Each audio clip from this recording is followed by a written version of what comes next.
Good afternoon, everybody. It's a pleasure to see all of you here today. It's personally a complete privilege to introduce Professor Gale. I'd like to start by presenting myself. I am Hussam Houedi, the lecturer of Urban and Regional Planning, Department of Architecture. I'd like to thank Professor Gale for accepting the invitation to deliver the lecture today here at Aalto. Gale began his practice in the early 1960s with a period of research on public space, supported by a grant from the Royal Danish Academy of Fine Arts, which resulted in the book Life Between Buildings, published 1971. Focusing on the spaces between buildings, he developed an approach to urban design and planning based on observation of life in public spaces, in particular the assessment and measurement of the quality of life. Gale is founder and senior advisor of the urban design consultancy, Gale Architects, with expertise in architecture, urban design, and city planning. The firm has made a name for itself with a holistic approach to urban planning that entails not only the application of urban design theory and ideology, but also the use of data and analytical strategies. It has undertaken major improvement projects for cities, including Copenhagen, Sydney, Oman, Cape Town, London, New York, among many others. Jan Gale has authored and co-authored various publications, including New City Life, 2006, Cities for People, 2010, and How to Study Public Life, 2013, in which he has further developed and shared his techniques of observation and analysis. He has taught at the Royal Academy of Fine Arts in Copenhagen, where in 1998 he founded the Center for Public Space Research. He has also taught at universities in Edinburgh, Vilnius, Oslo, Toronto, Calgary, Melbourne, Perth, Berkeley, San Jose, Guadalajara, and Cape Town. Among many honors, Gale has been awarded the International Union of Architects Sir Patrick Abercrombie Prize for exemplary contribution to the town planning, as well as the honorary doctoral degrees from universities in Edinburgh and Toronto. He is an honorary fellow of architectural institutes in Denmark, England, USA, Canada, and Scotland, as well as the Banning Institutes in Australia and Ireland. His work has been the subject of exhibitions at the Louisiana Museum of Modern Art 2012, the Venice Architectural Biennale 2008, 2012, and 2016. To quote Gale, "When we do city planning, we can make sure it will be a good place for children to grow up and for the growing number of elderly people to live for many years after they retire," unquote. I'd like to finish this humble introduction with my personal feelings as a teacher and my understanding of Gale project. Gale cleverly has broken down the urban space in a very simple way, through which one can teach, learn, apply, and understand the space. Dear guests, students, and colleagues, please welcome Jan Gale.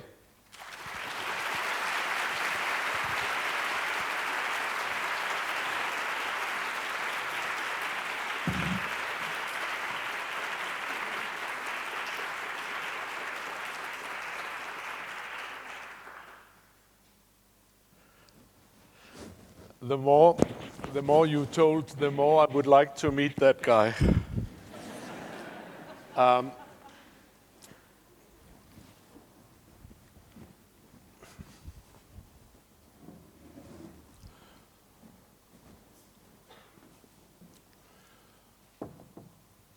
Good afternoon, Finland. You're all here, I can see. I'm very humble and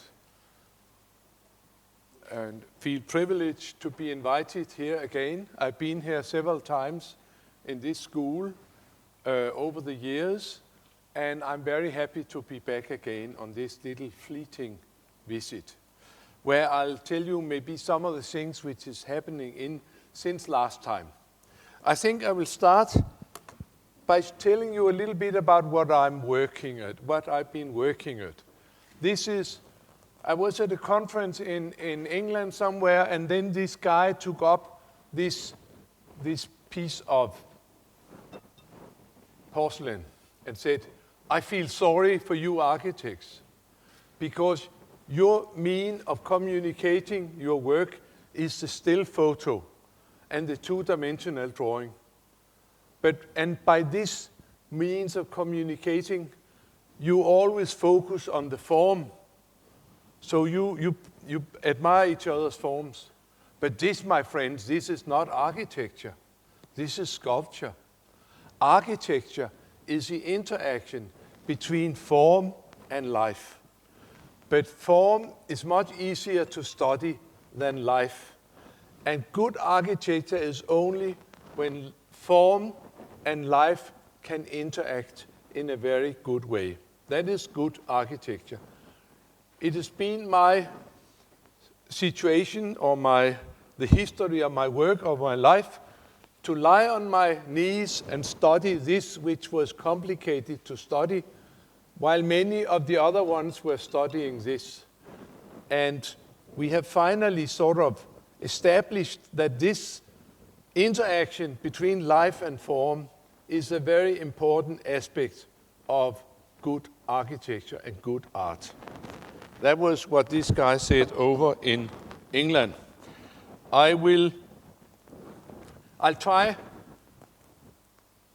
in the next 3 hours, in the next period, in the next hour, to take you through 50 years of history, from Jane Jacobs to Liverpool City, from 1961 to 2017. And I will make the point that to have livable cities, it's about having people-oriented city planning strategies. But let me start. In the 20th century, I see that we've had two planning paradigms which have been very, very dominating. There's been modernism, and we know all about modernism, that it sort of started in the 20s, in the 30s, there was more of it, but then it was stalled by the war. And when it came to 1960, when all the cities were expanding, then we had the modernism ready, and we could use that. That could be mass-produced, there was a technocratic philosophy about building, and it actually was a fantastic departure from anything which has been in the past. Corbusier, who made this drawing here, this little sketch, said that don't build cities. Cities are bad. Freestanding buildings on grass, that is good.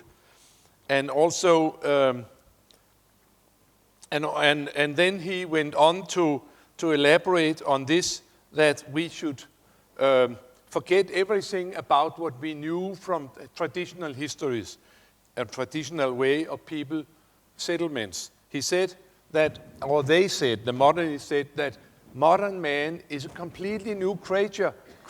He's different from any previous man. We must forget everything of the old traditional man, forget it. Now we have modern man. We shall make modern architecture, modern city planning, modern site planning. Everything shall be new. You can use nothing of the old stuff. And then they started to develop this, and this was the time when we really needed to expand the cities, and they were expanded by the modernistic philosophies. I do think that in this period where really the demand for city planning was to make big complex areas, the planners went up in aeroplanes and started to organize the way from up above in various ways so that it looked nice from the aeroplane. But what happened at the same time was that they went up there and nobody realized that down where people were, that was completely neglected. One would think that maybe If the planners were up there, the architects would look after this? No. Or the landscape architects would look after this? No.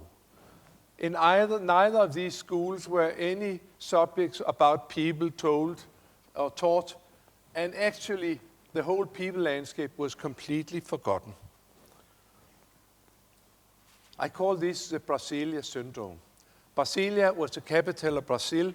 There was this big competition in 1955, and Brasilia is fantastic. Flying over it, it's an eagle. It's got its big wings, and the head of the eagle is the parliament. Beautiful.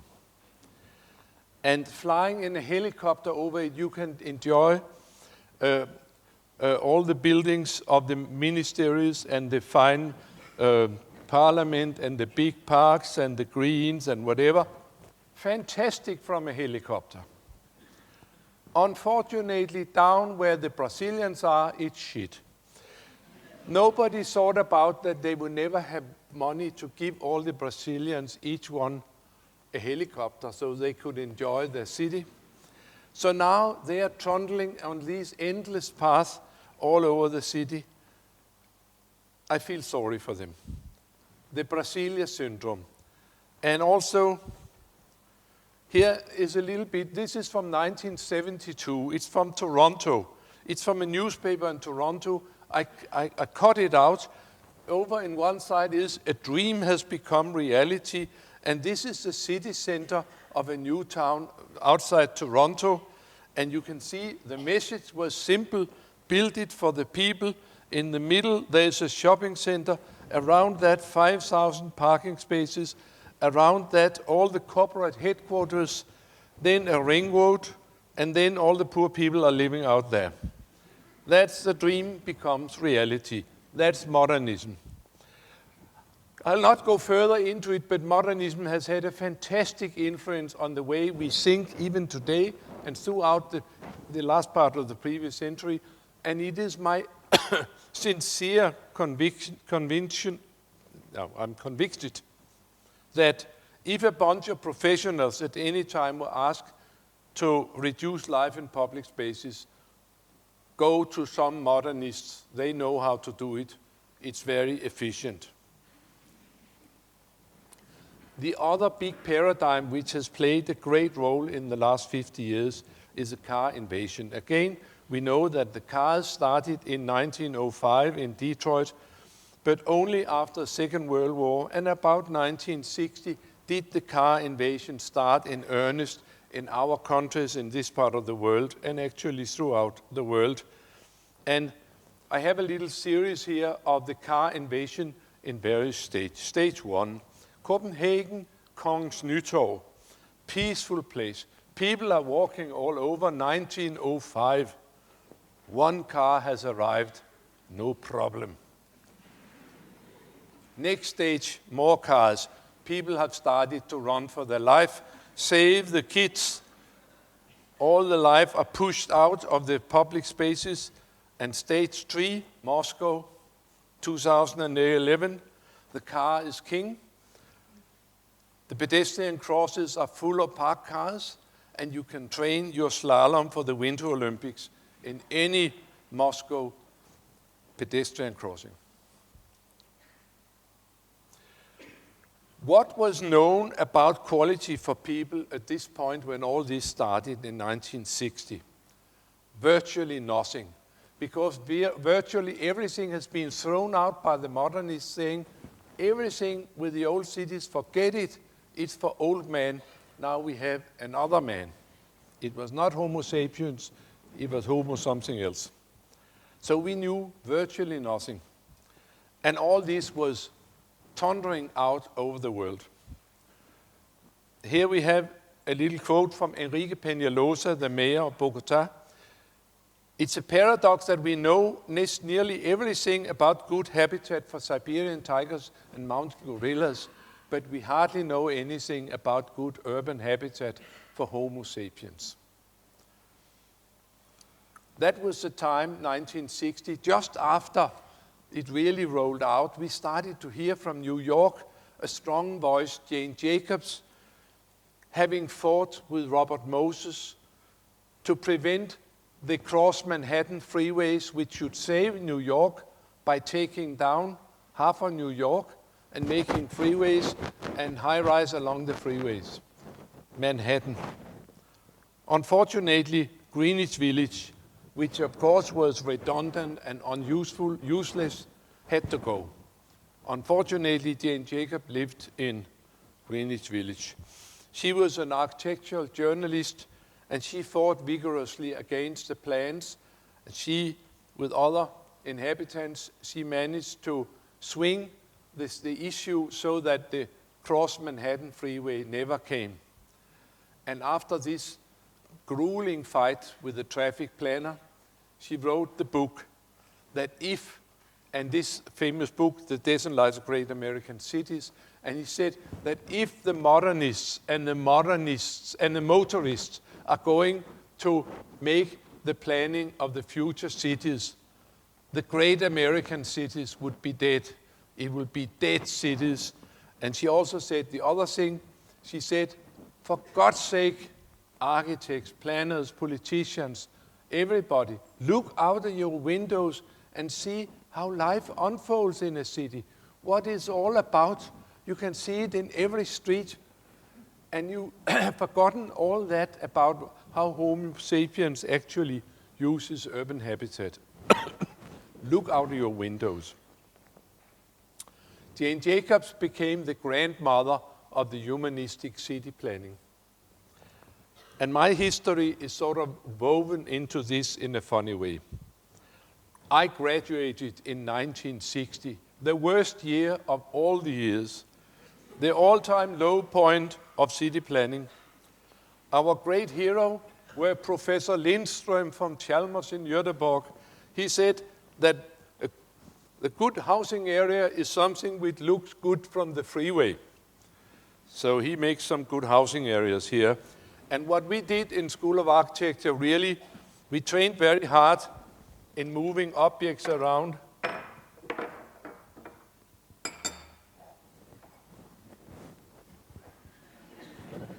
This is a good city. We were great modernists, and I rushed out of School of Architecture to do all these fantastic new things for the new man and the new woman. The new woman here is seen here. And we could make this fantastic new world. Then I married a psychologist. And that was a big turning point in my life, because suddenly my wife and all her friends from the School of Psychology and Sociologists, they kept saying to us young architects, why are you not interested in people? And why don't they teach you anything about people in School of Architecture? And have you ever thought why it is that your professors go out at 4 o'clock in the morning to photograph the architectural monuments so that there'll be no disturbing people in the foreground in the lectures?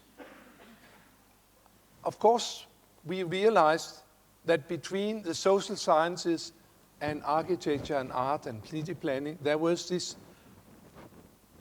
fantastic borderland which was completely unknown. We didn't know how the physical form influenced the life of people. In my personal life, I had to go back to School of Architecture for 40 more years to find out what they forgot to tell me in the first place. It, of course, turned out that nobody knew what to tell me, so I had to find out about it myself. And what was really what I was studying in all these years, that was how to make the people who use our architecture and our cities, to make them visible so that we know about how they use the places and how we can make them better, to know about where people would like to go and where they under no circumstances would like to go. All this, we had to start from scratch. And as we went along, gradually some books were produced, and to my great surprise, even my little thesis book started to be spread all over the world in funny languages. And And I realized that there was a great interest in all this people, architecture, interaction stuff. And over the years, more and more books and more translations and publications were made in all known languages except Finnish, of course. But and here's my life in the very short version, actually very short. The top line is research and communication. Communication is the books, the 6 books I have made during my time. And down below is the projects which we started to do somewhat later. And even out in the end is somebody who has wrote a book about my books and about my life. That's just come out because I just turned 80, so they thought they should write a book. They have done so. So if I look at the situation now we actually know quite a bit. Not too much, but we know something. We know quite a bit. And we can actually find that there's a number of people who have written, there's a number of schools who have emerged, who have studied this interaction between life and form. Of course, up in the corner is grandmother Jane Jacobs, and down in the very corner here is my Cities for People book. And in between are a number of other. We know something now. We know quite a bit about that we have to question the way city planning is done. Don't disperse the people, put them together, assemble them. Don't segregate functions, integrate them. Don't repel people, invite them. Don't close the buildings, like here in this university, but open them up. They're doing it now. And also, if you make good quality, people would like to use the spaces much more. If you make bad quality, people will run through the spaces as fast as they can. City planning level, we know there's a lot there, and we came to know that really whatever we do has a fantastic influence on the quality of life of people. First, we shape the cities, but then the cities shape us and our life and our quality of life. We know that now very, very well. I mentioned that, of course, we had to address the problems of the modernistic city planning by dividing the functions and putting big freeways all over the place. But certainly, I did find that the most important scale to work with was the small scale. I will say in some of my books that the battle is won or lost in what you're doing in the small scale. A little example. One of the finest urban spaces in the world, that's the Campo in Siena. Is this a miracle or could it be common sense? It's been there for 700 years. It's been the city square for 700 years. It works fantastically, and you go there today and it works fantastically. And if you think about Siena, everybody say the square, because the square is the signature of the whole city, like the Opera House in Sydney. Then it's the square in Siena. And over the years, we made this little list of 12 quality criteria which you should look into if you are going to make a good people landscape. There's something about protection against the bad things you don't like. And when you have done that, then you can start to make sure that people are comfortable, that they can do all the basic things people can do, Homo sapiens can do, what a walking animal would like to do, to walk, to sit, to stand, to hear, to see, to play, whatever.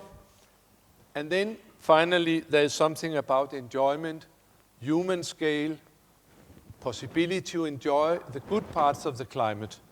And then as number 12, enjoy positive sense experience. In that number 12 box are aesthetics, architecture, design, materials, trees, water, views to the mountains, all the nice sensual experience you dream of. And my point is that many times I met, of course, in my time as teacher and working, moving about in architect school, the idea that if it looks good, everything will be fine. That is absolutely not correct. It has to be thought through in a proper way. And if it also is a fine design, great architecture, great views, plants, nature, water, whatever, then the heart will sing. So you have to address all the things.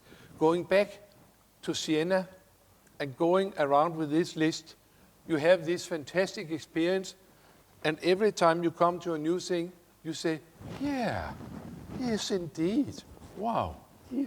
And when you come to the last one, architecture and design, oh my word, it's perfect, it's fantastic. So here they have 12 yeses. And that is, of course, very seldom, so seldom that when you have all these yeses, it becomes the most famous square in the world.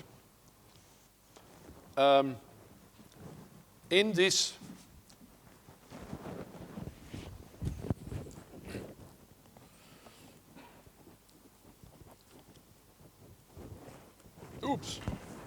in this work, I worked in the university for 40 years, then I was too old and had to retire some 11 years ago. And then, in the meantime, we started our own company, and I was sitting having a great time going around and advising cities about what they should do. But when I was in university, we have actually in Denmark a stinking rich foundation for the built environment. And when I was in university, they come and said, oh, Jan, we think that this human dimension in architecture and city planning, that's very valuable. Do you have enough money for your research? Then they said, how many millions do you think you need to have a research center to boost this kind of thing? And then, after they'd done this for a while, I said, now I have enough. And then we made a research center, and we had a jolly good time intensifying the study of the interaction between life and form. Then I left the school and went into the company, and I was sitting there having a good time doing work with cities. Then they bloody well came back again and say, Jan, we would like you to sit down and write a book about all you know while you can still remember it. And I said, yeah, I haven't really got time. But isn't time a matter of how many assistants you will need to do such a book? And suddenly I had time, and we produced Cities for People, which is 6 years old. It's come out in all kind of funny languages all over the world, and I'll come back to that in a moment's time. Here's some of them. Yeah, it came out in French. First time in 40 years, a book of mine in French about people and architecture in French. In Paris? No. In Montreal. From Montreal, they are exporting it to France now. Then there was this phone call from Greece. We would like to publish your book in Greek. No, you have better things to use your money for down there. I think you should not think about my books. You have so many important things you should use your money for. Don't worry, it's the Danish embassy who looks after. Yeah, so we had money, they had money, and we published in Greek. Even it's just come out in Arabic, and I'm very proud about that. And in this is Thai, whatever. And it's come out all over the world, except, of course, in Finland. But we are close, Estonia, Russia, and Kazakhstan.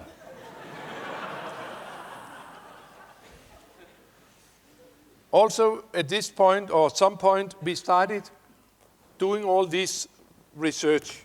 And then I learned that as an academic, you can go around all over the world and you can say whatever you like as an academic. You can say how silly you are in this city to do that and that. Because if you're an academic and you have a return ticket, you can say everything. But then the mayor started to come and talk my sleeve and say, hey, you can criticize and criticize. Couldn't you come here and tell us what we shall do instead of what you're criticizing? Then we had to form a company, and in no time, we grew from, we were two, Helle Søholt, my partner, and I, and we had the agreement, I should get the clients, she should do the work. That was a very simple contract. But then, now there are 70 people working all over the place. And I do think that the fact that this book is out in 30-some countries all over the world, and the fact that in just 15 years in Gehl Architects, we have made city planning, consultancy and advice to cities in all parts of the world, that is to me a very strong sign that there was an enormous hunger after information about how to make better cities for people, how to know more about the theory, and how to apply the theory to cities all over the world. And I'm able to actually to say that after year 2000, it really took off. And now there's a fantastic tailwind for all this humanistic city planning, which of course is very nice for a slightly elderly man to see that there's all this tailwind being generated after 50 years of research. So, also at this point, we can distinctly see that we have a change in planning and architecture paradigm. If you ask any mayor in the world, would you like a livable, sustainable, and healthy city? He said, oh, that's my program. That's exactly what we are working for in this part of the world. So this is very much more a quality-oriented program than the previous modernistic, technocratic, the city as a machine program. And also that the purpose of making cities is to make the cars happy. This is different. Firstly, the lively, livable city. I will not go much into this, but this is as old as mankind. Man is a social animal, and we have a strong urge to meet other people, to see other people. That's the most important things in our lives. And even if we have all these iPhones, think about you being sent to Sahara, each with an iPhone, and sitting there and talking to the iPhone. How many days before you get crazy? Because you have the indirect contact. We always throughout history, we needed the direct contact, and the public spaces provided that. And we can see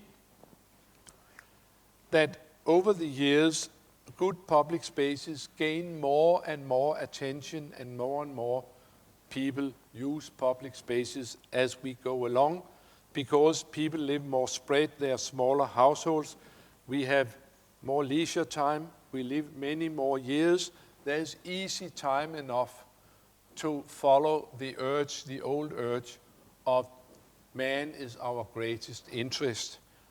Public space always provided that. Another thing which has come up since Brundtland in 1809, that is this knowledge that we have the challenge from the climate, and we have to do a lot of things. And also it's realized that the major problem for the climate comes from the cities. So it's in the cities we'll have to combat and take up the challenge of the climate change. Of course, the more we walk, the more we bicycle, the better for the climate. But also it's been, of course, realized that if we are to have new transportation system which is not depending on every individual having 4 rubber wheels. We have to do something public, and we have to develop the public transportation much further than we know. And then a good public transportation system and a good public realm, they're brothers and sisters. So as we go along, we have to make fantastic places for people and make good communication with other parts of the city through public transportation. We have a new driver also, that is the sitting syndrome. It has been realized that for 50 years we made city planning which invited people to sit throughout their lives. And it's been found now that there are many, many complications out from this sitting syndrome. My daughter is a senior doctor in Copenhagen, and she's told me a lot about it. And there's also been recently a very famous medical article that people in suburbs, they die earlier than people in cities because people in cities walk more and people in suburbs drive more. And I've also been told that 1 hour of moderate exercise every day give you 7 extra years of life, and you give you a much better quality of life in the old days, and give you a much cheaper health system.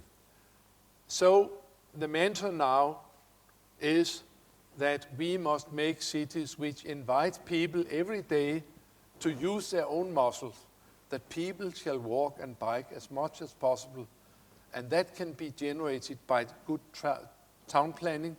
Instead of making town planning where everybody sit all the time, we can as well make town planning where you move naturally for an hour a day. So if we look carefully at this new paradigm, livable, sustainable, healthy, we realize that if we are really sweet to the pedestrians, to the public life, and to the bicycles, we are actually addressing, you get a more lively city, you get a more sustainable city, you get a more healthy city. This knowledge we now have, and what can we do? Yeah, we have now quite a bit of record of where we have used these new tools of humanistic city planning. One can ask, are there cities which do invite people to walk and bicycle as much as possible in the course of their daily day doings? There are such cities, and some cities have worked with this for quite many years. One would be Copenhagen, which actually have worked with this for 55 years. And Copenhagen was very lucky because it survived 2 world wars, and it survived the planners of the 60s and the traffic planners of the 70s. And it was only burned by the English 200 years ago, but that was a good time because houses 200 years old, they are very nice scale. So that was a good basis. And already in 1962, they started to push out the traffic from central Copenhagen. And of course, everybody said at that time, you must be crazy. We can never walk in our climate. Also, we are Danes, we are not Italians, it will never work, it will be absolutely dead, and there's no tradition for public life, and it is a dead hearing. So, typical Danish, they took the cars out at that point. And next year we started to be Italians, and we have become more and more Italian for every year for 55 years. The problem in Denmark is that we have fewer months to be Italians, so we are more Italians in the months where we can be Italians. That was very early. That was really a pioneering effort. There was a time when Jane Jacobs was sitting over in New York writing a book. They took the cars out of Main Street, Copenhagen. They didn't know anything about Jane Jacobs, but they knew of the same problems which she saw, and they reacted to it. Copenhagen became the first city in the world where the life of the city was studied systematically, just as the traffic engineers counted all the cars every year and could have statistics of everything with car driving, we started to develop methods to document the life in the city so we could tell the politicians about if you do this, this is what is happening. If you do that, that's what is happening. In this way, politicians could choose between, would we like to do something more to make the cars happy or more to make the people happy? And we know now that this information which Copenhagen had over all these years have had a tremendous influence on how Copenhagen has developed. When I retired as professor, I got this nice letter from the mayor saying, if you guys in university had not documented the life of the city so carefully, we politicians would never have dared to make Copenhagen the most livable city in the world. So we know that data and documentation is very important. So far, it's been the traffic engineers who had all the data. Now we have just as much data on the people side, and that has been very, very influential. Here is, and in Copenhagen, they've continued and continued and continued to make it better for people. Here's the situation in 1962 when the first street was closed, 1 kilometer, strøget. Here is the situation today. All these streets have been addressed and improved. They don't have any more to make pedestrian streets. They can make mixed streets and widen sidewalks. They can do a lot of things to make streets much better. In the old days, it was black and white. Are there traffic or are there no traffic? Now we have a number of in-betweens, but there is a fantastic knowledge about this, and they apply this to very big areas. So this is the city center, and also in Copenhagen, we know we have been able now to look back and say, oh, these public spaces, they actually come in 3 bunches or 3 phases. The first phase was pushing the cars out and give people room to walk. Walking and promenading. They couldn't do that when the whole city was full of cars. Then, 20 years later, we started to see definitely that now it was not about walking, it was about recreation, staying, enjoying the city.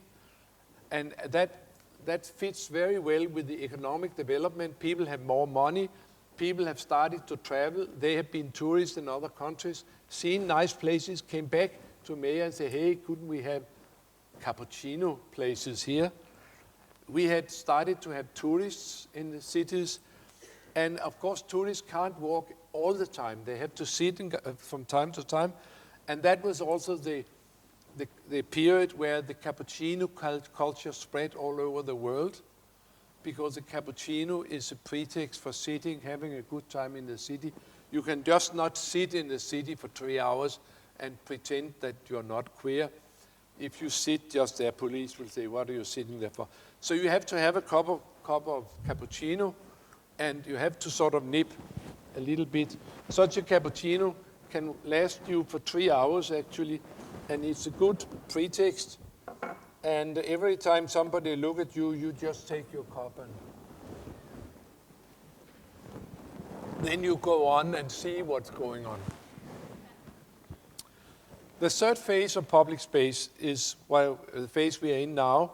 That is more and more emphasis on active recreation, on swimming in the harbor, roller skating, bicycling. Also, the architecture is quite a bit more lively and activity-oriented. So this is the third phase. From this, in Copenhagen in 2009, we went one step further.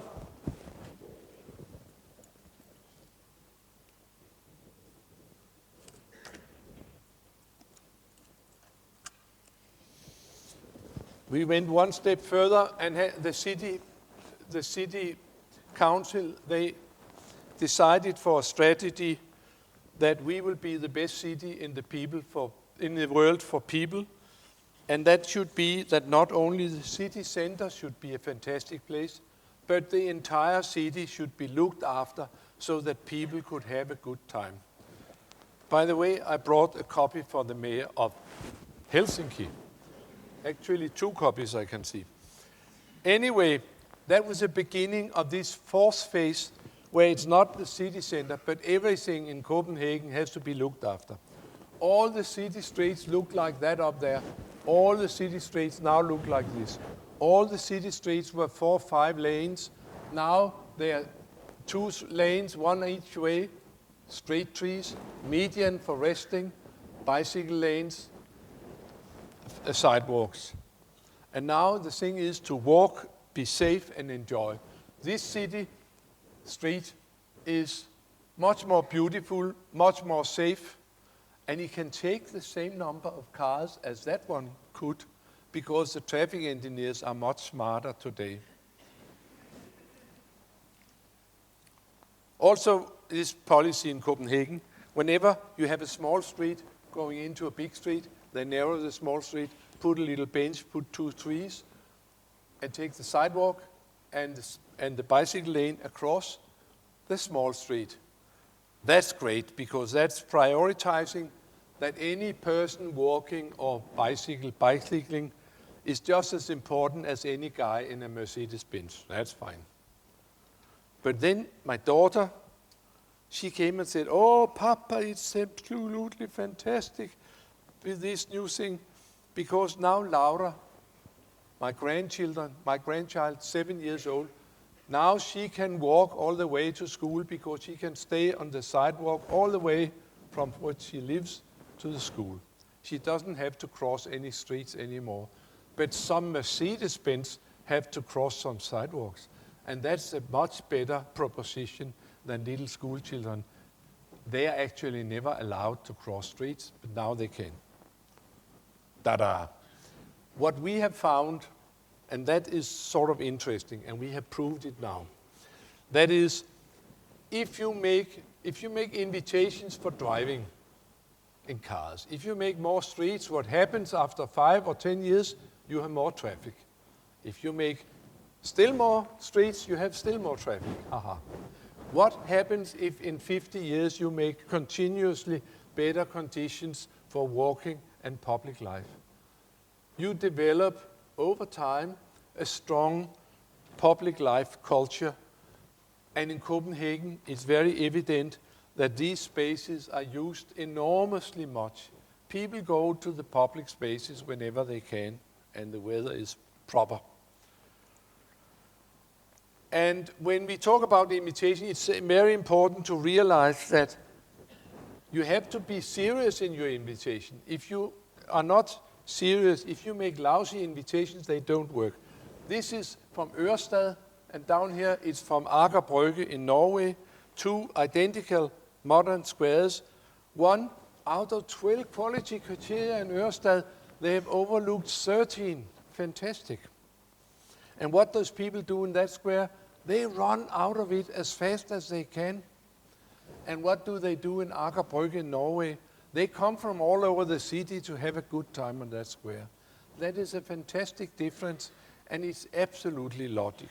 So be serious in your invitations. Also, in Copenhagen, of course, you know about that, but I'll have to be quick. Actually, I have to be quick. If we talk about the bicycle system, they also now for 50 years have improved the bicycle system. The city now have a complete citywide network of very good bicycle lanes with curb to the traffic and curb to the pedestrians. It's developed into a fantastic transportation network. Every 3rd family in Copenhagen with children have a cargo bike to carry the kids around. The crucial thing in a bicycle network is the street crossing. That's where the accidents happen. And again, over the years in Copenhagen, they have gradually made it more and more safe. And they have a number of gimmicks to make it safe, also in the crossings. And the situation now is so that my grandchildren, when they are 10, they are allowed to bicycle from one end of the city to the other on their own, to go to soccer or to go to music or whatever they do. They can do it without being accompanied by parents when they are 10 because we have this bicycle system. Also, if you need, which you are to have a good bicycle system, it must be integrated with the public transportation. In Copenhagen, we have access, we can take the bicycles for free in the train, and that is very popular, and that means you can go 30 kilometer, pedal 2 kilometer, going 24 with the train, and then pedal 2 kilometer again, and then you are there. You got a bit of exercise, and you got there without taking your car. We have seen over the years that bicycling really have become a culture, and in Copenhagen, it's not something for the daredevils, or it's not an extreme sport. It's not for people in Lycra and on Tour de France equipment. It's for businessmen, pregnant women and children, for everybody. My mother-in-law, she bicycled until she was 87. After that time, she dragged her bicycle. And I said, why are you dragging your bicycle, mother-in-law, when you don't bike anymore? It's much more sporty to drag a bicycle than to go with one of these. That's bicycle culture. Even the Crown Prince is bicycling.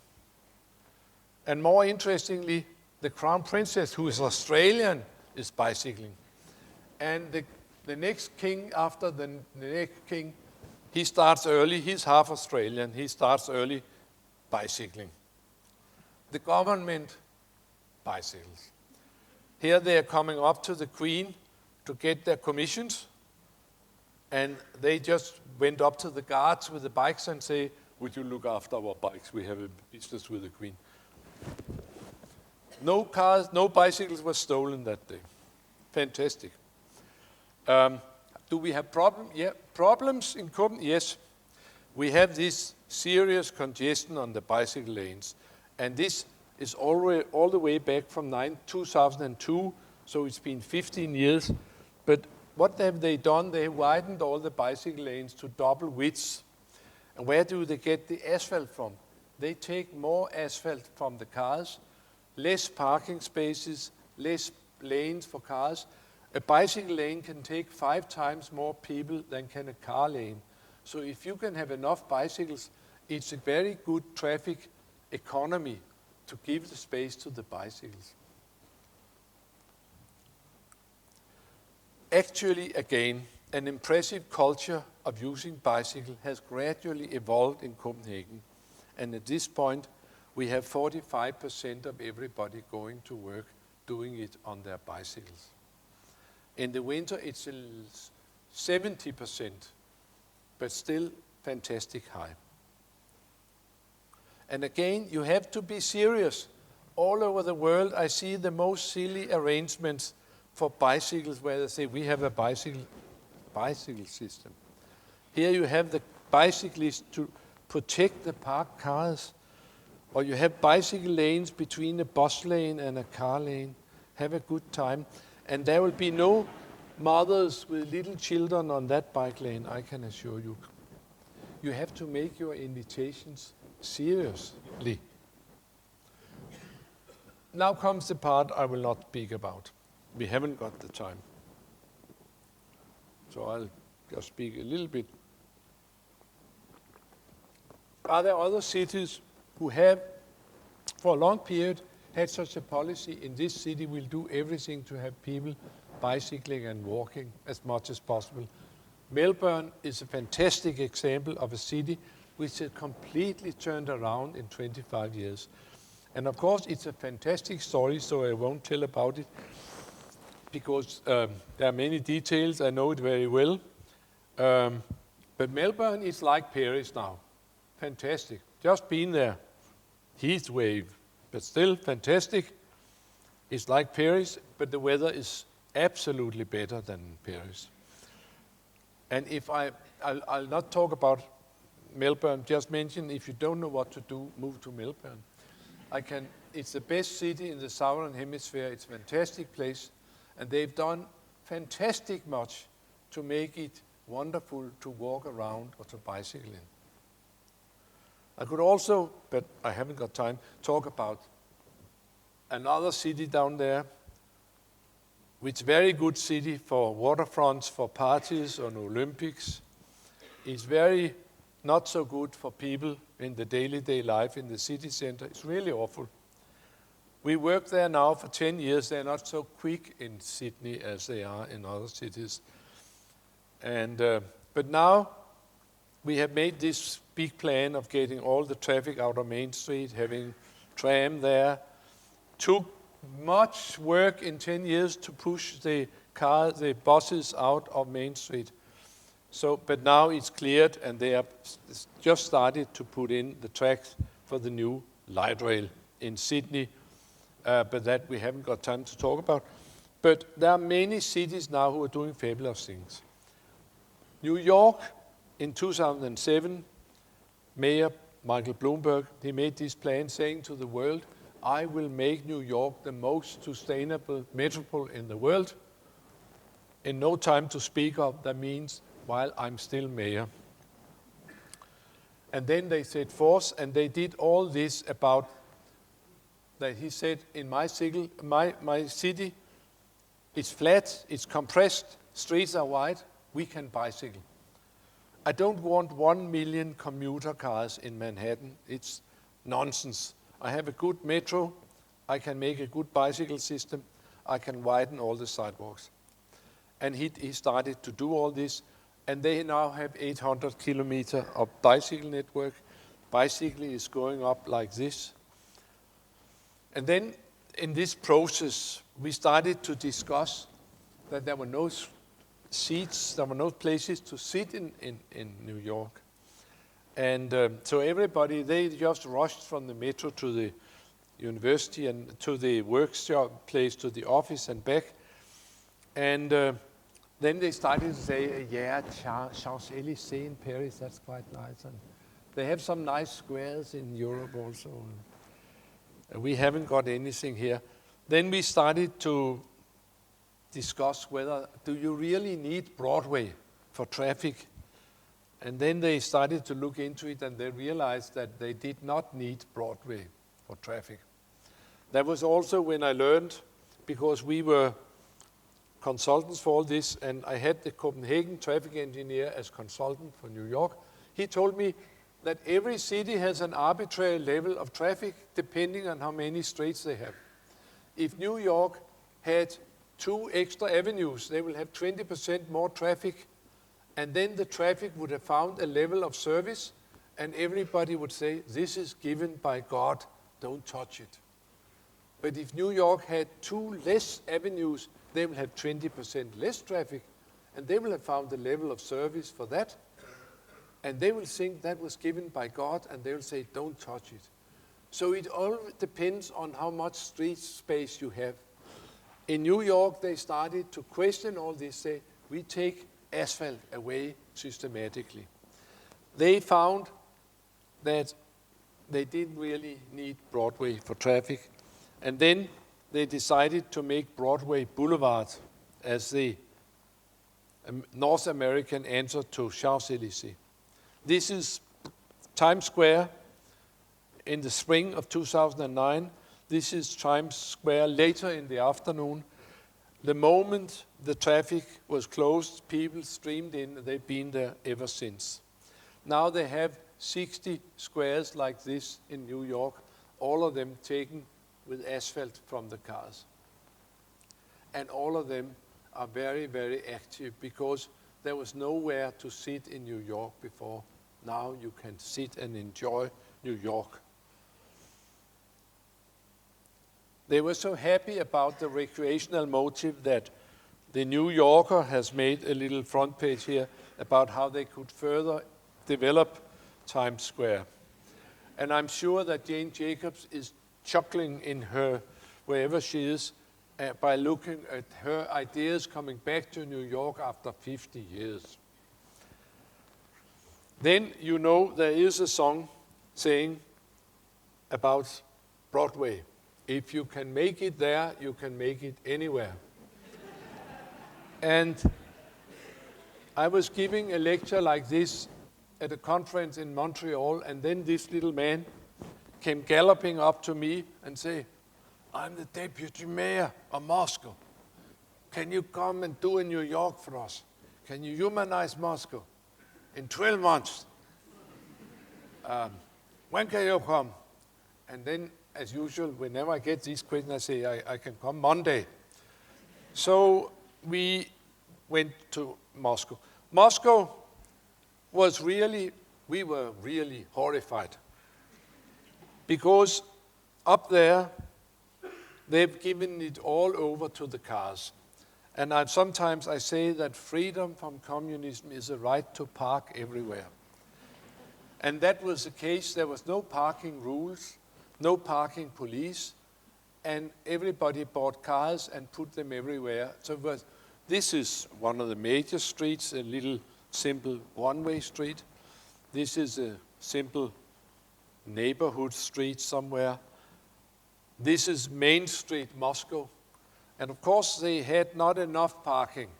So after a while, they decided to park on sidewalk of Main Street, Moscow, Tverskaya.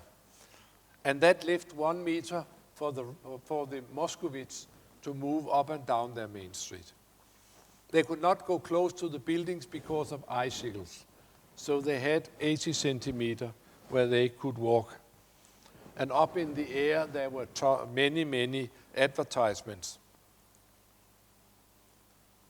Then they came and said, Jan, how many books have you written? We'll publish them all. And then they got 3 books. And in 3 months, they have published them.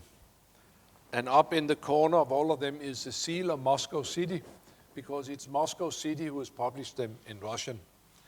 The guy who is not so happy or looks a little bit worried, that's the Danish ambassador.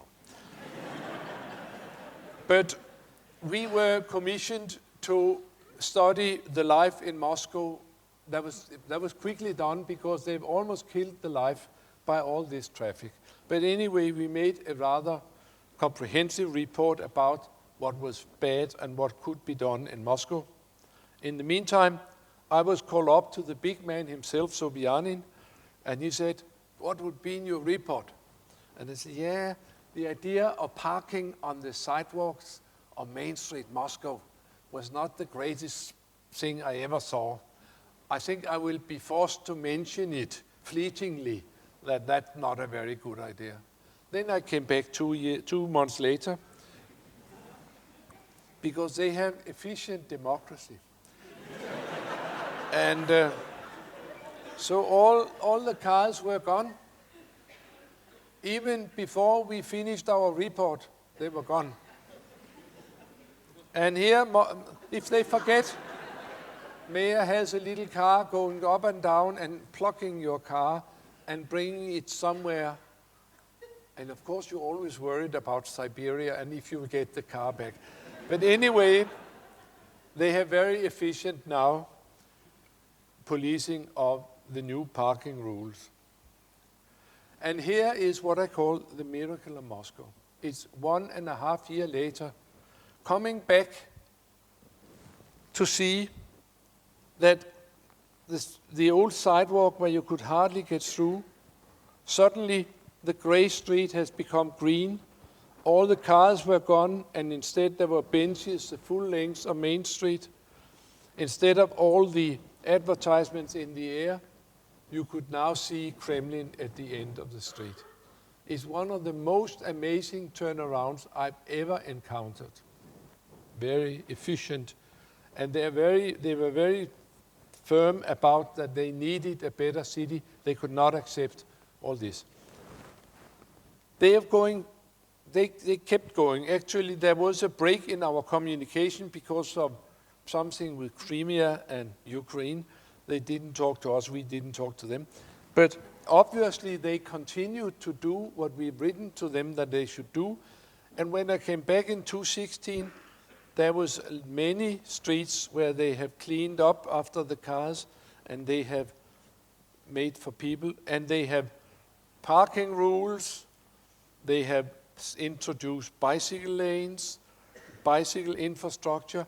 Maybe it's not like this in Moscow every day. It's more like this, but they are on the road to a much better city, and I was much impressed with what I saw in just 4 or 5 years. Just recently, the mayor asked me back and said, we would like you to make a new study of how does Moscow look today and how does it work today, so we can see that people have got more space and they are able to use it. We are to start that this summer. And now, the mayor of Moscow, Sergei Sobyanin, he's going around in the world and say, the thing to do is make livable cities. And I think that when the mayor of Moscow goes around and sing this song, then really we can, then really we can say that the ideas of Jane Jacobs and the humanistic city planning ideas, they really come somewhere. And it's spreading and spreading. Here the mayor of Vilnius is showing, don't park in my bike lanes. It's very efficient. Jane Jacobs would have liked that. Even Singapore is doing a bicycle system now in 29 degrees tropical climate. Wow, things are moving. And this is Bucharest in Romania. It's a little bit messy, but now when they've got my book, it will soon be cleared up. Welcome to the 21st century. Now you think that I'm through. I'm not. There's a little extra story to this. So we can sit here and rejoice that the ideas of Jane Jacobs and the various ideas also I worked on, they are being used worldwide. But now I would like to show you some of the areas where these ideas are not being used. Here I have Jane Jacobs and some of my own books. And if we go to the old cities, which were made before the car, we can see lots of examples that people go in and clean up after the car invasion and have wonderful people spaces. But when we go to the new towns and the new construction, we still can see that these humanistic ideas are only very seldomly used. We have lots of awful examples. In our office, we planned to make a book called Great New Towns of the 21st Century. It turned out to be the thinnest book in history. We looked in all 5, 7 continents and we couldn't find good new towns. Because the architects, the planners, the politicians, the developers, they certainly have not really understood these ideas about humanistic city planning, humanistic architecture. They go on as if Corbusier was not completely dead. All my books, and I'm very proud of this, are published in China. I know they are spread widely because I've signed most of them. What really is makes an old man rather sorry is that they've not had time to read them over there yet. But maybe, given time, they will come around to read them. We can see that this modernistic town planning and site planning is still going on. A place like Dubai is completely modernism. And we can see that what I call the bird-shit architects, they're still flying wherever they are paid for to fly and drop their silly towers. And you don't get a fantastic city by dropping towers from aeroplanes. You get a selection of silly towers, Dubai. So here we are, Dubai. To me, it's modernism and motorism is an extreme form. And I could ask, is this really what we can do for mankind at this time? Here's a suburb in Moscow, modernism and motorism. Is this really what we can do for mankind? Here's a suburb in St. Petersburg. Is this really what we can do? Here's some details from London. Is that really what we can do with the knowledge we have today? Here's a little bench by Rem Koolhaas. Is that really what he has got out of reading my books? Here's from Ørestad in Copenhagen, which I think is a great disaster. This is a fantastic place. Welcome to Ørestad. This is rush hour, human scale. If you look at the suburbs all over the world, and you think of Jane Jacobs and the human dimension in city planning, this kind of thinking has not really yet been used really to do something about the suburbs. I know a few places, but we haven't time to go into it. Generally, nothing. These ideas have not seeped into the suburbs. And most importantly, I think that the biggest problem we have in our time is the fast-growing cities all over the world, especially in the developing countries. I think it's absolutely important that these humanistic city planning and architecture philosophies and ideas and tools are used to make the existing favelas better and to make new things better. And I could ask, when seeing this slum clearance in Mumbai, is this really what we can do for mankind in 2017? With this, I will end to say that we have come a long way from Jane Jacobs to the livable cities. But mind you, my friends, there are many more tasks which we have to address, and some of them are really urgent. Let's hail Times Square and Tverskaya in Moscow, fine. But actually the real problems are in Jakarta, in Sao Paulo, in Mexico City, and in Bangkok.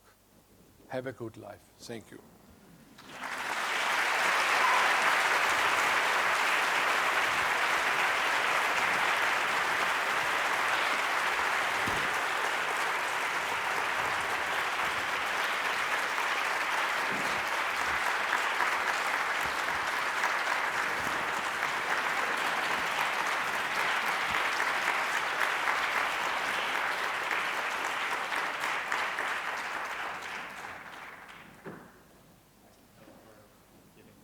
Excellent, excellent.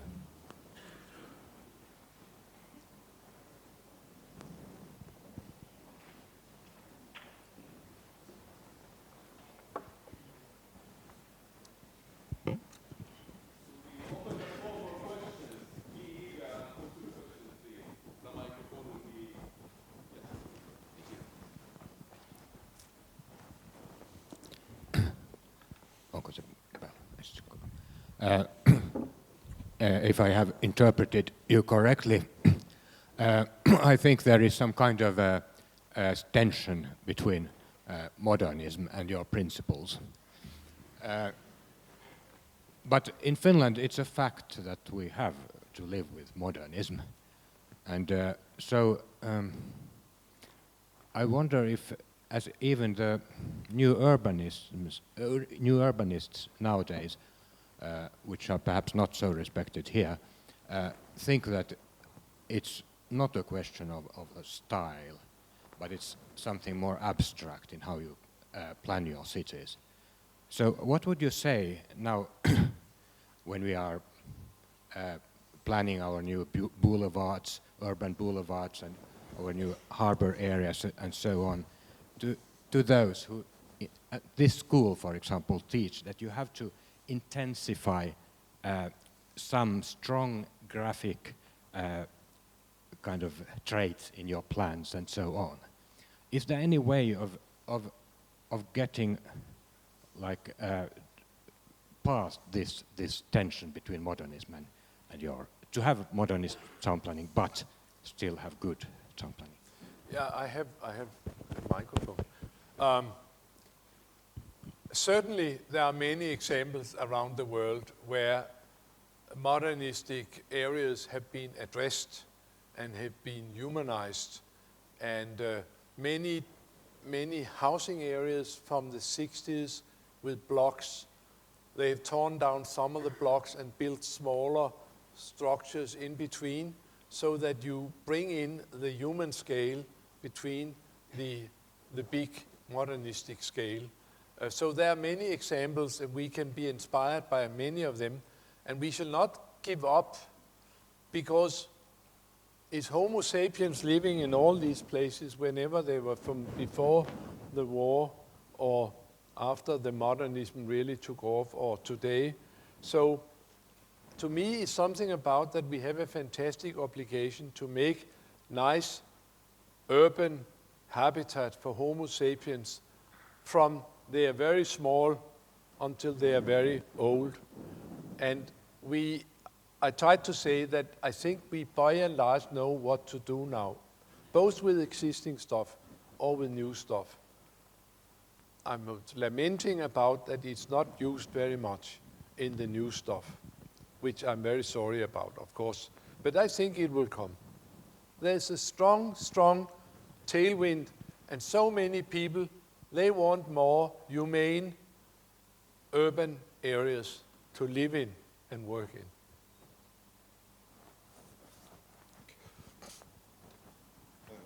Dear Professor, actually you mentioned about how cities developed. We have, I mean, let's give the question like that. Is that possible to have a successful city regeneration based on livable cities as the result? For example, China. This is the facts that happen all around the world. And really, I came in this field because of that. In China, we could see that they just destroyed the whole cities, and from backward started to those kind of high-rise building.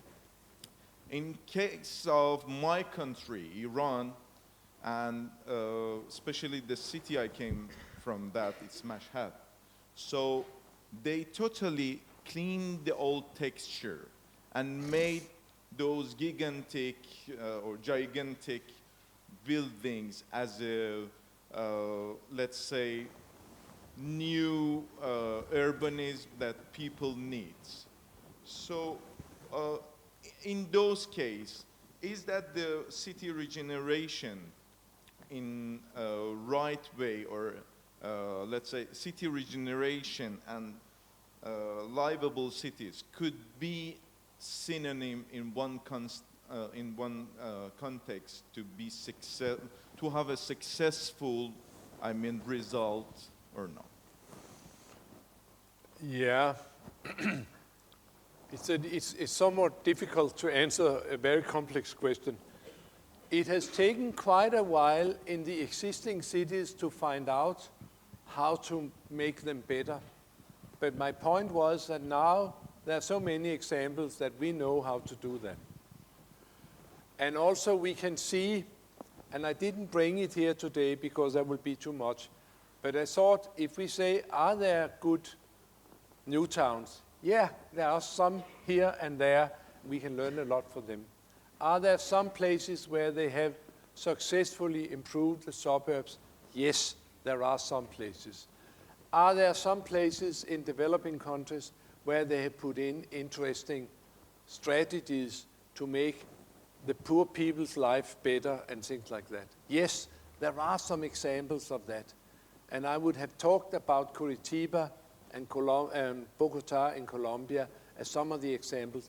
It takes some time to develop these models, but I'm sure that they will be used just as they are using the bus rapid transit from Curitiba. They are using it now all over the world as a means to make poor people more mobile, which is important for their livelihood and for their economy. So there are examples, and it's so important that we study the examples and we spread the knowledge. I didn't have time today, and I don't know enough about it, but I can just see that that's where the big challenges, the big new challenges are. You will have to answer the question. Hi. I'd like to ask if you can elaborate more on how you define the term people. Could you And- speak a little bit slower? Sorry. How you define the term people. Because I think for a while it became almost possible that it was clear in architecture and urbanism what like people was, what public space was. And I think your work had a big part to play in that. But I think today in the wake of Brexit and with Trump, where you have a certain kind of populist political movement that claims to represent the real people. You're speaking fast again. Sorry. Shall I begin again or should I? Yeah, that will be fine. Okay, yes. Stand up so I can hear what you're saying. I'll stand up too. Okay. I'd like to ask how you define the term people. Because I don't think it's a term we can take for granted anymore. And I think like in the wake of Brexit, in the wake of Trump, in the wake of certain kind of populist political movements that all claim to, for example, represent the real people, it's not really something we can take for granted anymore. And I'd like to hear your thoughts on that. Yeah, I can sense your worries. And if you ask me if you think that we all would love to live in gated communities 5 years from now, I'm sure we will not. And there's so many things have passed over mankind, but there are so many basic qualities which are related to Homo sapiens and not to a jerk in the White House in Washington or to some political movements or whatever. I could be somewhat worried about the fear of terrorism, where you can see people, places being surrounded by concrete blocks and whatever. It makes my heart sad, but we have to stick to the open society and we have to stick to our belief in mankind and the human rights of the United Nations and forget about the jerks and don't lose our faith in the future. Mankind and mankind's history is much stronger than any jerks. I don't know if that answered your question. Okay, thank you for a really good presentation. I just wanted to ask a simple question. What do you think about Helsinki, the city of Helsinki? Yeah, that's a good one. And I have not been here for 5 years. And today I've been here for 4 hours. And I'm not, I think it's absolutely unprofessional to have any opinion before you've spent a week here and talk to some people and seen more closely what's going on.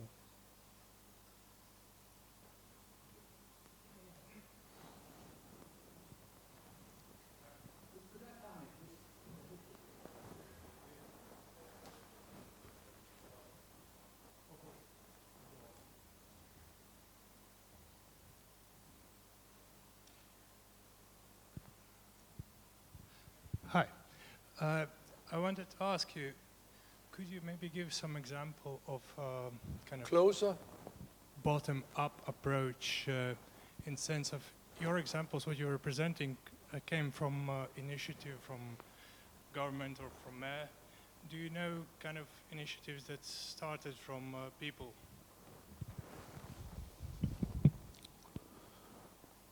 Yeah. I've been thinking about that because nearly all my work has been from the mayors down. And I know why it is. Because these kind of people-friendly city planning ideas, there are so many people, voters in cities all over the world who really am concerned about the quality of the city.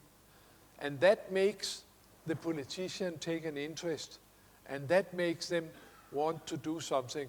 I can mention the mayor in Sydney, who have a very green and very people-oriented policy. She's been re-elected for the 3rd time, and every time she gets more and more votes because the people really want to have a more green and sustainable and healthy city. And that's why the mayor, in that case, responds So I think really when so many things are going on in existing cities, it's because that's where the people live who demand better quality. And when we don't have this in the new towns, it's because there are no people there to demand a proper quality for their living environments. So I do think that a lot of the mayors I work with, they really have their political background in strong NGOs and strong public movements. It was also the case in New York that it was strong NGOs who actually led the politicians to start all this renewal. So it's very important that these movements and that the citizens engage themselves in better living quality. That would be my answer to that. It's so important also that it goes all the way up and the politicians grasp the handle and make sure something happens. I know so many places where there's NGOs, they make a little bit of a happening here and a little bit of a happening here, and nothing much comes. It's so important that it ends in a strategy for a better city. And I know many examples where it has been that movement from small things to bigger things to making a strategy. We will be the best city for people in the world. Things like that. Hello, yes. Hi, I'm Otso Kivekäs from Helsinki City Board. So also some politicians here. Could you speak directly into the microphone and a little bit higher? Little bit higher and the microphone. Is it better now? A little bit. Okay, Yeah. I'll try to be a bit higher the microphone. Well, most of your lecture was showing the conflict between the modernistic city planning and livable cities, needs of the people. And the first question provoked me to ask this, but because the problem is all the architects have been taught on their education the modernistic principles. Is it possible to get over that? Is it possible to get the architects see that actually the problem really is the basic principles of modernistic city planning? Yeah, one thing I could say is marry a psychologist. But another thing I could say is that I've been a teacher in architecture school for 40 years, and I followed education all over the world. And I do think that many of the architecture school hasn't changed much since I was taught that architecture was the only big thing in the world and no other considerations were important, which I realized through my studies that's not correct, because you have to take a number of other things. And then if you can put it all together, then you can have fine architecture. Tom Simmons and I, we knew a very nice professor in Copenhagen, Sven Ingvar Andersen. He said that good architecture is like a Chinese juggler with 10 balls of porcelain. And he starts to get all of them rotating. That's all the issues in a project. And the trick is to have them come together without breaking any of them. It's not enough to look at one ball.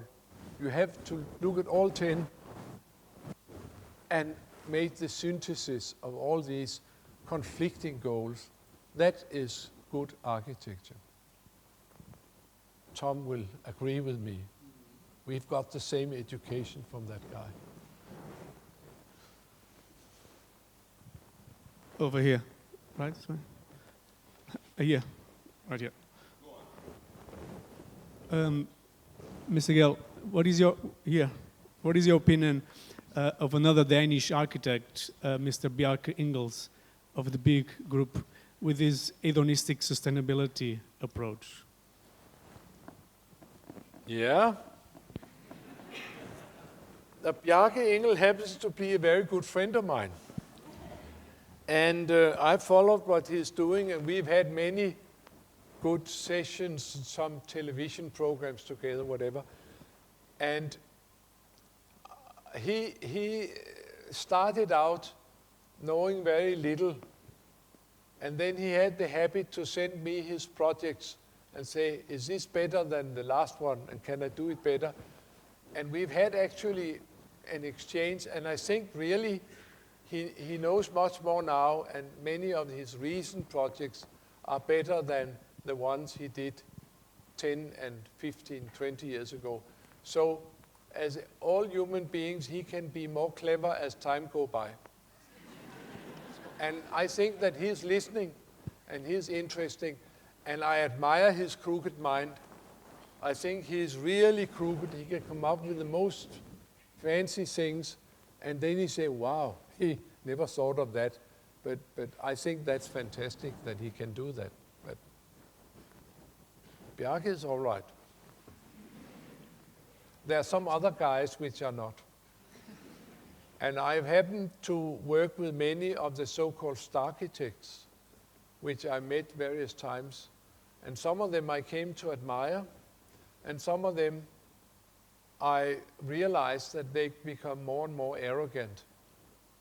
And sort of, if they won't like my art, I give a damn. That's not my kind of guy. There is one question on the Facebook live stream. It's from Genur Kepler from Brazil. Who is speaking? Here. Okay, here. It's from the live stream video comments. Genur Kepler from Brazil is asking, how should we deal with the issue of overcrowded cities?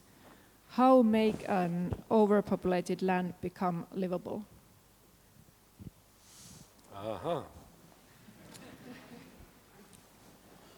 We make a lot of towers. We have been, many of us have been involved in that question, because on one side we say that cities in the future should be for walking and bicycling. That means that they have to be very compact. And on the other hand, we need to house a lot of people. And I do think that sometimes I say that the lazy architect's answer to density is the tower.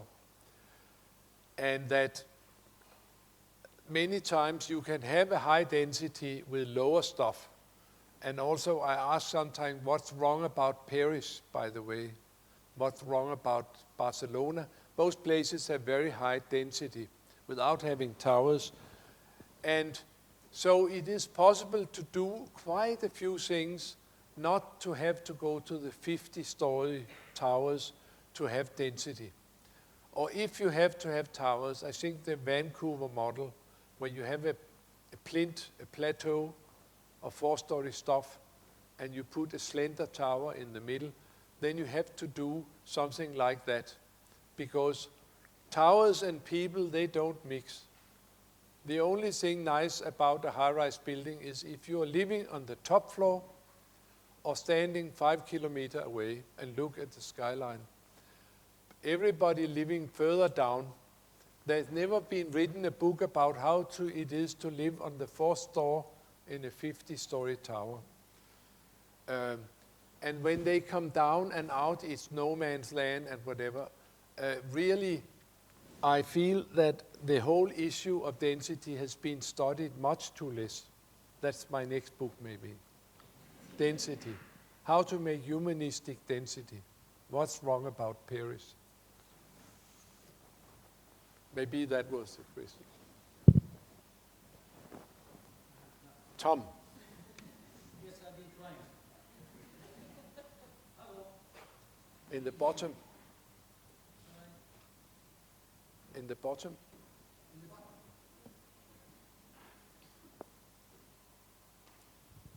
Okay.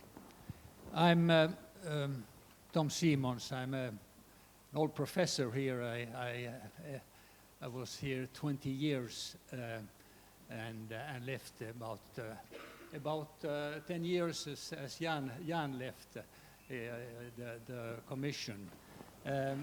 I had engaged, and some other professors too, Jan in the beginning of the 90s.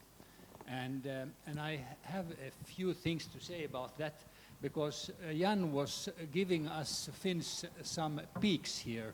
He wasn't really, he didn't really seem not to like us, because we have not acted actively to his information and his books and all what he has been doing. I was trying to together with a few of the functionaries in the City Planning Commission in Helsinki, City Planning Office, to get Jan to follow up his studies of the capitals in the Nordic countries. He had just done a finished one, first of all, naturally Copenhagen, and then he continued with Oslo, and was at that time also doing a study and recommendations on Stockholm, and it would have been very, very natural that these studies would have gone on also to Finland. But it seemed that the architects in the city planning office, they thought that Jan's recommendations were dull and they were banalities. So they didn't go on, because at that time really the recommendations that Jan had were fairly unpretentious. They didn't give any great architecture and design as results, and that was that's why our architects didn't want him. So we never got this very important investigation and recommendation that the other cities in the Nordic countries got. Oh, my dear. Maybe this answered the question about what's your opinion about Helsinki. We turn here now. Thanks. I want to come back to this kind of Jane Jacobs and actually I started wondering, what if you had not married a psychologist but a political economist actually, and how the lecture would have kind of come out so different. But somehow, like, if you look at Jane Jacobs, and really her critique was of kind of urban renewal without kind of sensitivity and kind of respect for the life in the city, and how it kind of, you know, just kind of rolls over what there is and doesn't take it into consideration. And if we look at then kind of, in a way, this kind of agenda of kind of livable cities and in a way really this toolkit, kind of when you look at the examples where it really primarily gets picked up is actually to kind of as a kind of instrument of gentrification, and this is really a kind of issue that I think Jane Jacobs would not have been so kind of happy about many of these effects, and to see how New York has been transformed. You know, it's the city with the kind of highest urban inequality at the moment, and somehow, you know, this is really the toolkit that cities turn to when they want to turn the city into a kind of a walkable kind of playground of tourism and retail, and somehow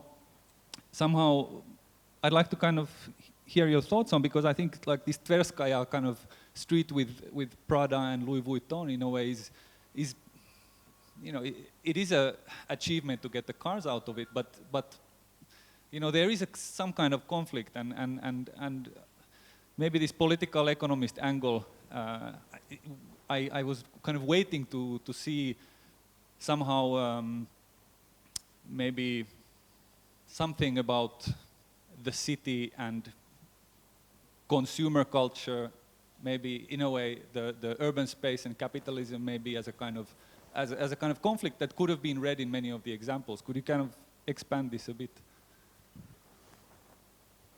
Gentrification, maybe. Start with that. Yeah. Yes.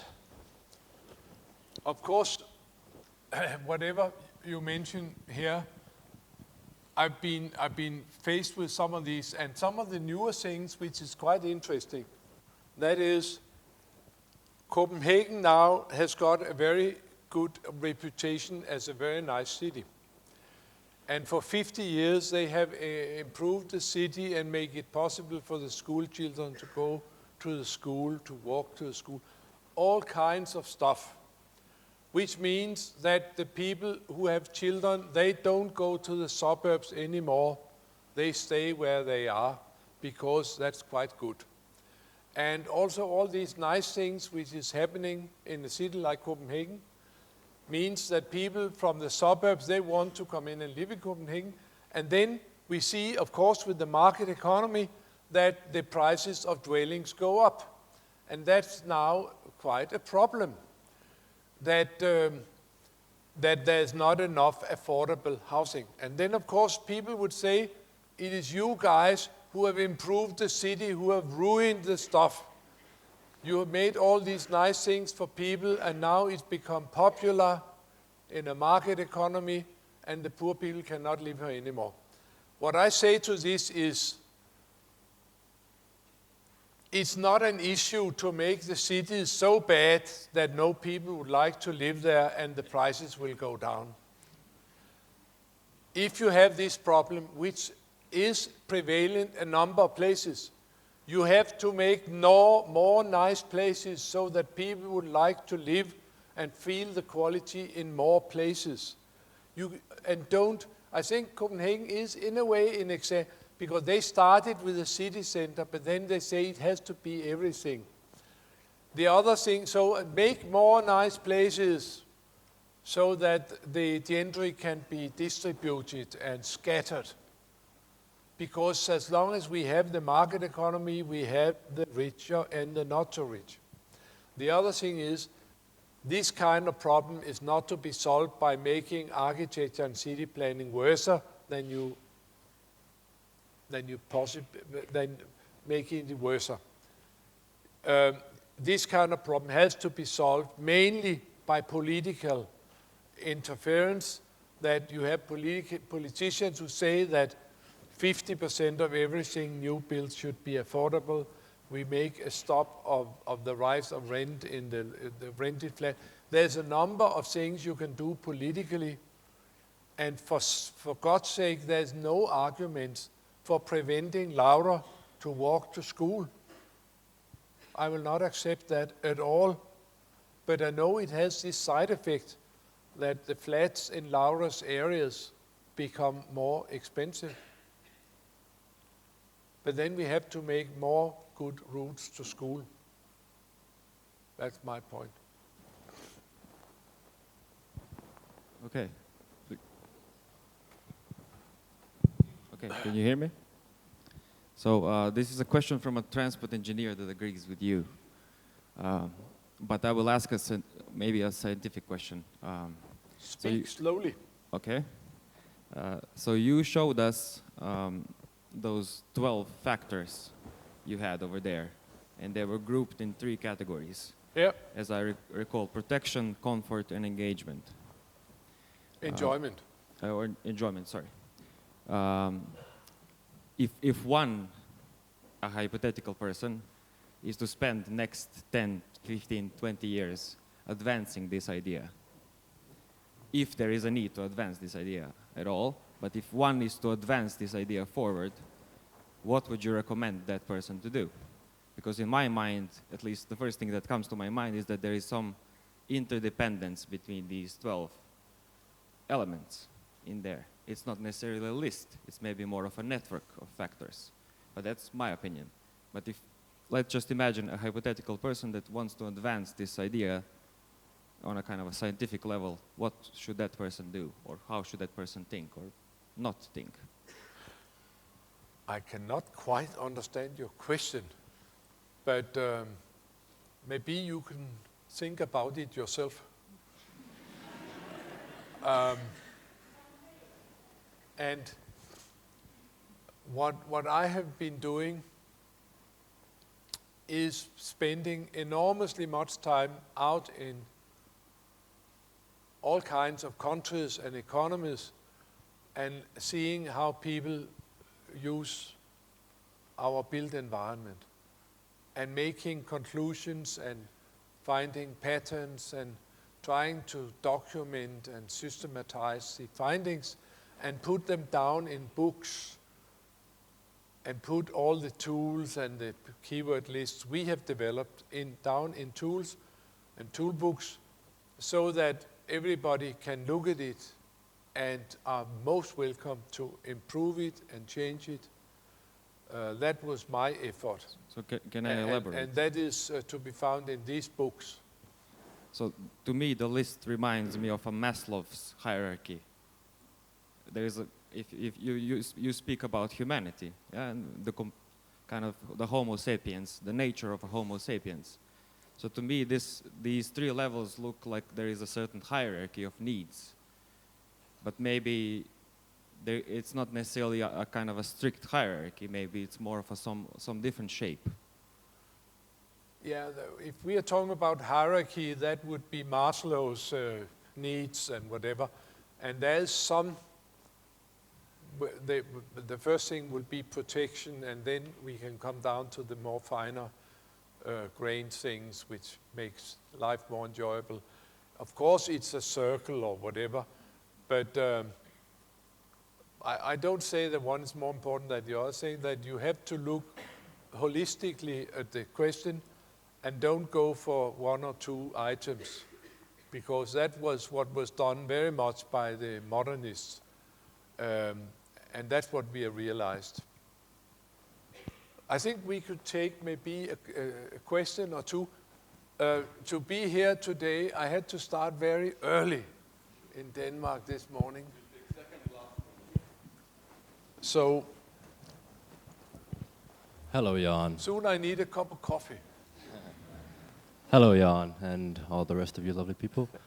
My name is Peter, and I actually heard you speak about a year ago in Copenhagen, where I study urban design. But I didn't get to ask my question, so I'm very happy that I could come here today and do so. Only waited a year. You spoke, or you brought up the transformation in Copenhagen in 3 different chapters. Opening up the pedestrian streets, then starting to create these sitting spaces, public spaces, and now the third one was a more playful environment in the public spaces. And I'm interested to hear your opinion or predictions on what is next. What is on the forefront of what are the ideas getting thrown around in Copenhagen about where the future direction is in this transformation? Thank you. I have not the faintest idea. Good.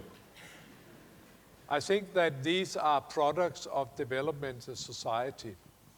And I think my point was that public space is not a fixed thing. It will change with conditions in society. And it's important today that we have all 3-4 generations of public spaces, because sometimes you need this, sometimes you need that. Some generations go for this and other generations go for that. So it's very important that we have different types of offers in the public realm. I tried to make the point, which I think is very interesting to sort of investigate further. That is, that if you build many streets, you have much traffic. If you, over 50 years, make many things for walking and public life, you have much more public life than other cities who have had other strategies. And if you do a lot for bicycling, you have more bicycling than other cities who have not done so. I think this is very interesting, because of course it will be so that if you invite for certain activities, notch people in this or that, and do it over a period of time, it will likely have some effect. If you go to a city and give them 10 opera houses, and then go back to that city 10 years later, you will find that people in that city, they go more to opera than people in that city. And you will find that the operas had diversified comic opera, children opera, jazz opera, so that they've developed the idea of opera. So it's very much important what kind of strategy a city will apply. And most cities I know of, they have applied one strategy. That is to make room for as many cars as possible. And what do they get? They get as many cars as possible. And if that is what makes people happy, let them.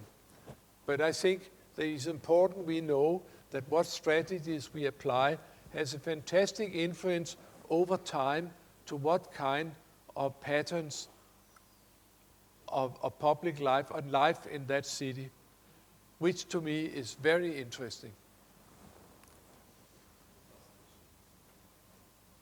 Yeah, over here.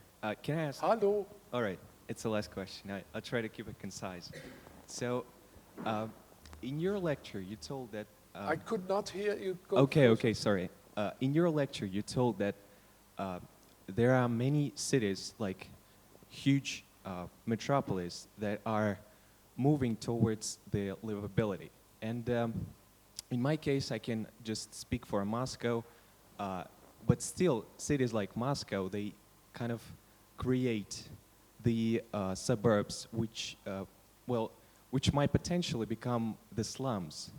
And my question here is, how would you how would you deal with those? Because many of those seem to be actually very hopeless. And is the only way dealing with the suburbs is just demolishing them? And how the way with which you deal with the suburbs would depend on the cultural context of in different countries. So if you have could you give several examples from your experience? Thank you. Oh my dear, I'm not quite sure that I understood everything you said, but if you ask me about the suburbs, I think that we really have not studied carefully how we could make good new dwelling areas for the people of the 21st century. What they are doing in these cities I showed you is just to go on with the 1930, 1950 models, just build more of them. And really, I think that's where there's a fantastic challenge to find out how to make better conditions there. And I think that it's very important that we take into account, of course, that children have to grow up there, but also that people are getting older and older, and we have to make places also where you can live for the whole life, which may be until you're 100 years. And many of these suburbs, they are distinctly not suited for children or for elderly, and maybe not for anyone. It's just a roof over your head, and I think we can do as architects much more if we, and for the same price, if we really put our talents to work to address that challenge. I don't know if that was answer to what you asked about, but that was my take. Well, if your questions were not thoroughly answered, I advise you to follow Helsinki Sanomat. After half an hour, we will have with journalists an interview. There will be a big article about it, and also in another Swedish journal, but I don't, what's the most? Yes.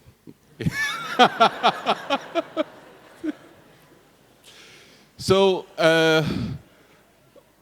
personally and on behalf of Aalto, I really, really appreciate your kind company today. It was a great pleasure for us. So, please applaud Jan Gehl.